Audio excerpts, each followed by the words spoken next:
For our Women's Day celebratory event, I have another one of our presenters, Elizabeth Dufresne. She is a community garden enthusiast with over 2 decades of working in a large urban community garden. Her talk today, it's all about what if tearing down those barriers is less about opposition and more about learning to work side by side, work well side by side. Now, in this International Women's Day reflection, Elizabeth is going to explore how equal dignity and biological differences can coexist, and how collaboration, contribution, and shared work gently dissolves barriers. Drawing from an experience as a STEM leader and community gardening, this talk offers a grounded human approach to thriving together. Welcome, Elizabeth. I'm really excited to hear about this breaking down barriers. Thank you, Patrice. And I'm equally excited to be able to promote International Women's Day, even if this may not be the exact day. Happy International Women's Day. I've been reflecting for a while on the phrase tearing down barriers. And I think at first thought, it sounds forceful. It's tearing something down. But most barriers I've encountered throughout my life, throughout my career, have not been dramatic walls. They've been much quieter.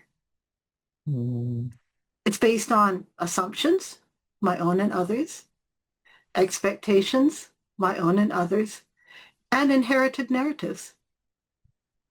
Sometimes external, you have to admit that, often internal. So with that context in mind, I'd like to talk a little bit about International Women's Day and the fact that it began more than a century ago, and it still has ripples today. Women were organizing for fair wages, safer working conditions, even the right to vote. Leaders like Clara Zetkin in Europe helped bring forth that effort onto our global stage. So they really weren't asking to erase our differences between male and female.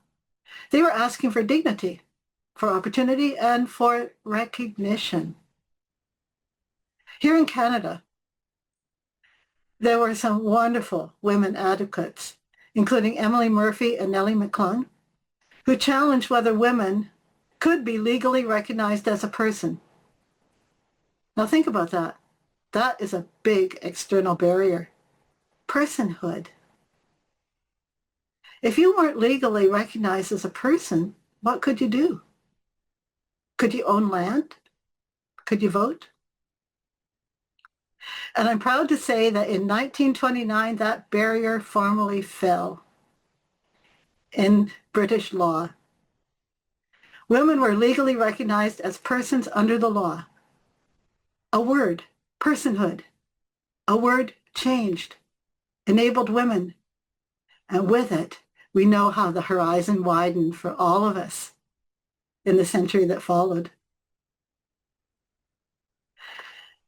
And then from women trying to get personhood, we now have women astronauts, such as Roberta Bodnar, speaking Canadian, carried our Canadian excellence into space. Courtroom, cosmos.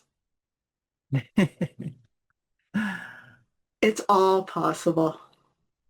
Yeah. Different arenas for sure, but still it is the same widening of possibility. And you have to consider as you're widening possibility where you're at right now. How can you widen possibility for women? Anyway, we could go down that route, but I'd like to say something a little bit perhaps more controversial. When we speak of biology sex and we think of gender, they are totally different concepts. And in the biological sense, male and female bodies are biologically distinct at birth. At a cellular level, chromosomes, XX female, XY male. And yes, there are a few variations on that, where there's extra chromosome anyway, we won't go down there. But on average, there are differences.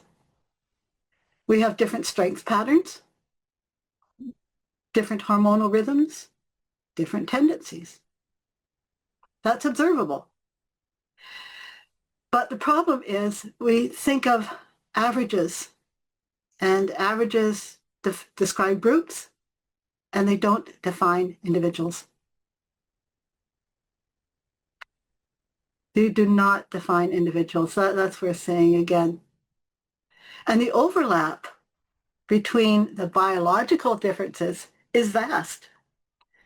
Within each group, if you're thinking male or you're thinking female, the range is extraordinary. Individuals in that range, just extraordinary. And it varies from attribute to attribute, tendency to tendency. But the overlap, male and female, is very, very strong. But if you look at the individuals, some women are stronger than most men. We have wonderful powerlifting women competing. On the other hand, some men are more emotionally expressive than most women. Some women are drawn to engineering. Like I was drawn into physics and chemical engineering and computers. But some men are drawn into caregiving and become some of the best nurses. So when you're thinking male, female, or barriers or whatever, don't throw away the difference, because recognizing our differences does not weaken our equality. Equality means equal dignity, equal protection, and equal opportunity.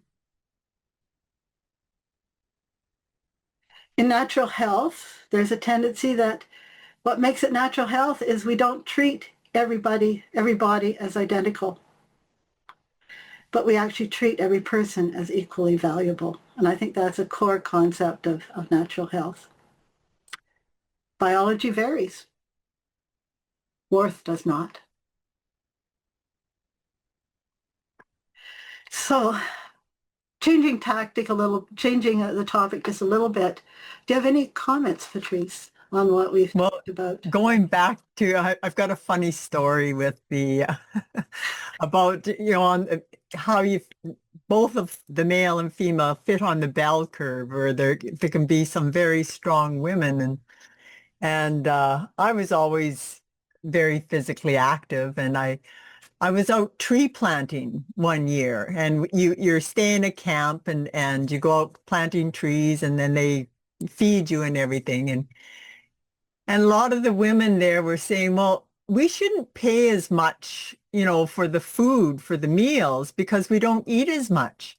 And just when they're saying that, I'd come in for the field, and I had worked hard all day. I was one of the top planters, and I had loaded up my plate with food, and everybody just turned and looked and said, okay, yeah, well, maybe not all women eat less.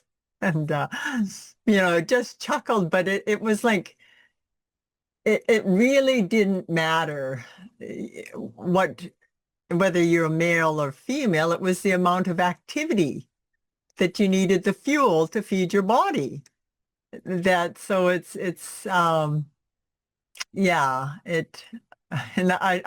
that was so funny. And that's when you're trying to create the differences on those biological averages, it doesn't work very well. As I say, yeah. You've given me a spin-off, perhaps more on the intellectual side. When I was studying physics at university, in the first year courses, there'd be maybe 500, 600 people studying together. And of those, some decided to continue on a 4-year degree, 4-year bachelor's instead of a 3-year. And interestingly, only 4 people, myself included, took the 4-year physics program. And guess what? 3 were women and 1 was a man. Oh, So that's the extreme end of that statistical bell curve tale. yeah, 3 women, 1 man were able to pursue a 4-year degree instead of a 3-year. yeah, Well, that's cool. yeah, yeah. And and that's, I think, the barriers that need to be broken down of putting uh, people in categories that, you're female, so you have to be this way, or you're working in this field, which is a male or dominated field, or, things like that. And it doesn't do any justice. And you're just missing out on so much of human, our potential, our what we can contribute, and yeah. Yeah, and the opportunity, you have to realize there's opportunity there, because instead of continuing with classes with 500 other people and getting lost in the crowd, there were 4 of us. And Yeah. where courses overlapped, they put us in with the astronomy students, which brought our class size up to 11. And believe it or not, it was mostly male. So we really went by our interest. Very, very good, and also expanded both of our horizons, because we could interact with that point of view of the cosmos as well as our point of view of studying the very intricate mathematical portions. But anyway, off to the next category. Okay. And a good lead-in. I spent many years working in computing instead of physics, in operations, systems analysis, business analysis, team leadership, management.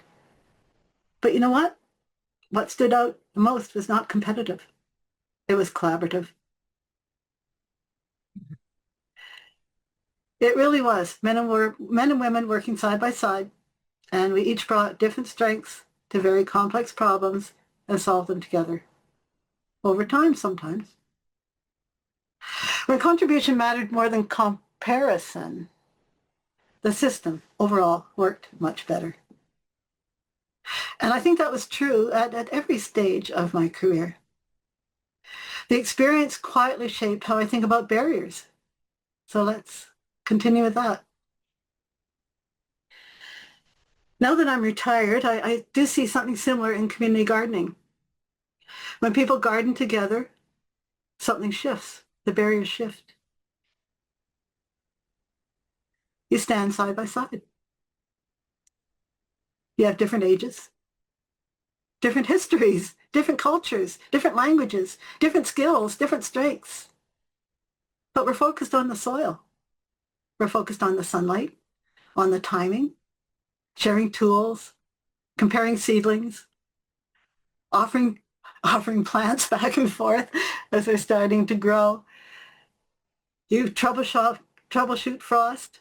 Make sure that your best buddies know that, oh, you better cover your plants, because do you know that there's frost coming tonight? And we celebrate harvest together, often sharing our produce. And slowly, our assumptions soften. We don't see age. We don't see gender. We don't see families. We don't see different cultures. We just see people working together and sharing together. And you stop categories. You stop seeing categories. You start seeing people, humans. And the barriers dissolve. You weren't trying to dissolve them. You didn't use arguments. You just shared work and opportunity and a safe space. You contributed together. You grew something real. So back to the philosophical, many of our loud legal barriers have been addressed. We can vote. We can go into space. The belief that equality requires sameness can take us down the wrong path. There's still pressure to conform to narrow scripts. I'd like you to consider how many of those are internal pressures, not out there, not evidenced. I do recognize internationally that in different cultures, there are still big barriers that are external. But I still would like to theorize that the subtle comparison measures worth. And if we're tearing down barriers today, it means releasing those internal comparisons that may help build the barrier and not gently dissolve it. So let's let women be fully themselves in whatever form that takes. Let's let men be fully themselves without caricature or constraint. Trusting that difference, if we hold it in dignity, strengthens the whole and everywhere in between. So International Women's Day began as a demand for fairness. Today, it can also be a celebration. I would like to propose that we celebrate equal dignity